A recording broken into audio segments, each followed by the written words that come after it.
గొర్రెకి ఇచ్చిన వాల్యూ కూడా మనకి ఇవ్వట్లేదు. ఒక జంతువుకున్న వాల్యూ కూడా లేదు, అంతే కదా. వాటికి 10,000, మనం 1000, 500 ఒక ఓటర్. బాగా అర్థం చేసుకోవాలి. మనం కరెక్ట్ నాయకుడిని ఎన్నుకుంటేనే మన పిల్లల ఫ్యూచర్ బాగుంటుంది అన్నమాట.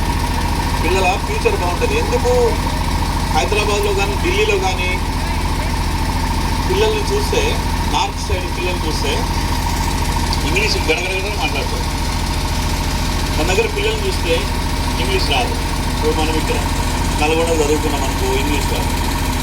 ఎక్కడో హైదరాబాద్లో పోయి పెద్ద ప్రైవేట్ స్కూల్లో వేసి ఇంగ్లీష్ మీడియంలో పెడితే తప్ప గడగడలో మాట్లాడలేదు.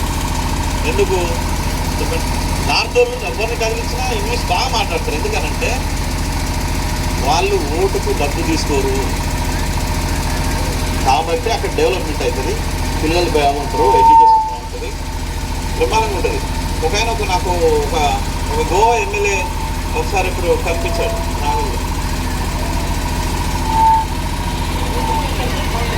గోవా ఎమ్మెల్యే ఆయన అడిగి నేను మీ దగ్గర ఎంత పంచుతారు అని అడిగాను. మామూలుగా మాట్లాడు పంచుడేంది అన్నాడు. ఆయన పంచుడేంది అన్నాడు. అంటే డబ్బులు ఇస్తారు కదా ఓట్లకు, మీరు ఎన్ని ఇస్తారు అని అన్నాడు. అసలు అది ఏముండదు.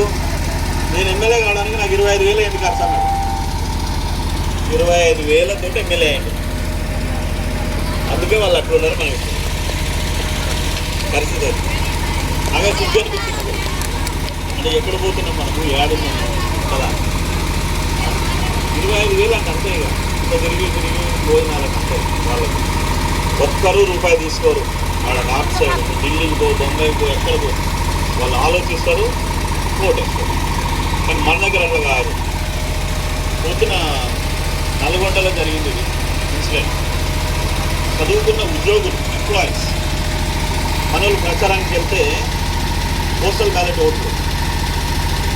ఓటేమని అడిగితే